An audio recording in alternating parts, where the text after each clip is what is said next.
Stories with AJ, Episode 2, first entry out of the Green Book. And today's entry is going to be a small story. It's the first journal entry that I've used in the Green Book. The Green Book is a reference to my military book. It's like a journal or diary, if you will. And I'm going to jump right into it. It's a very short entry, and then I will again read the story for you. And I'm going to then talk about a little bit of what was going on in my life so you can understand the full picture. Straight out of the context here. June 9th, 2003. Well, I know I haven't started basic, but I already met some friends. Brian, Jeff, Dave, Candace, and 2 other girls. Right now, I'm on my second airplane ride from US Air. It is incredibly awesome. I can't stop looking down.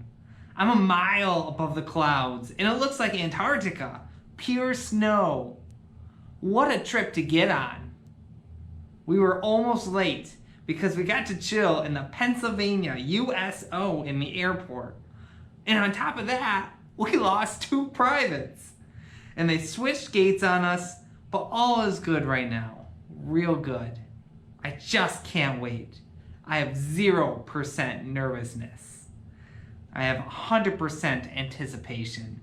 Tonight, I start to honor my name and live for my country.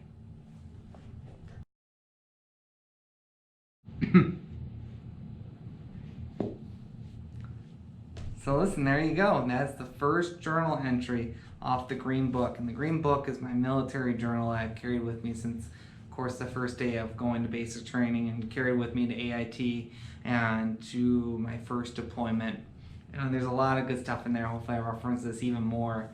But a little bit about that. So the year, of course, is 2003, but I went to start joining in to the Army at 2002. It was a career day in my high school.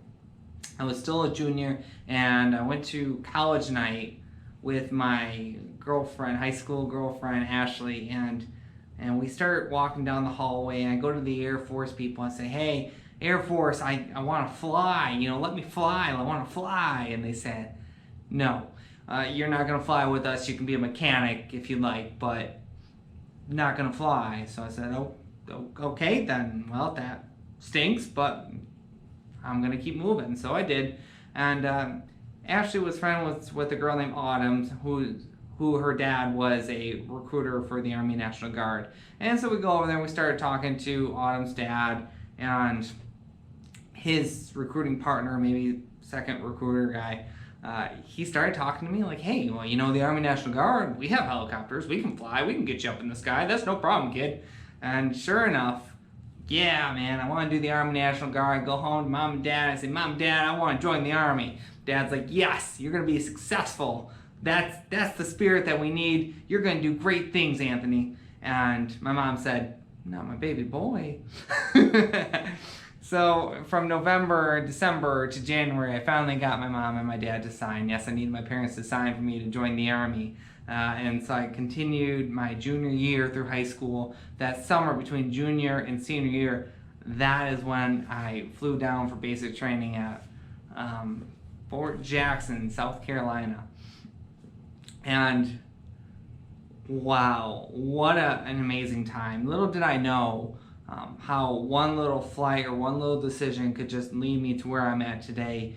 When you go down to fly, when you go to fly down to your basic training, you don't know what's going to happen. Those drill sergeants, are they going to be mean, ugly, scary, nasty? They're definitely not going to be your friend.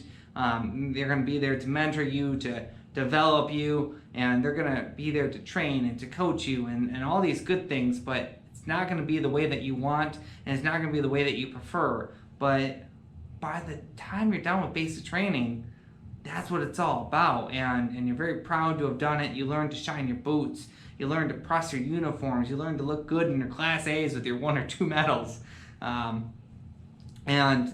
there's a ton to that. And I hate to just briefly go over basic training, but there's a ton of other entries in here that I could talk about that go more specifically into detail there. But just talking about that flight there, between high school, and I remember leaving high school saying, all right, what am I going to do from summer vacation? I'm going to basic training. Like, that's crazy. And then when I came back, I was going into my senior year. So I knew that I was going in to do something so much bigger than myself and so much bigger than just good old Bay City. Like, I couldn't even understand it at the time. And I don't think I still understand it to this day. I think it's just giving me that drive to continue to want and do more and be something larger than myself. And it's become an addiction. And I think that's a good thing.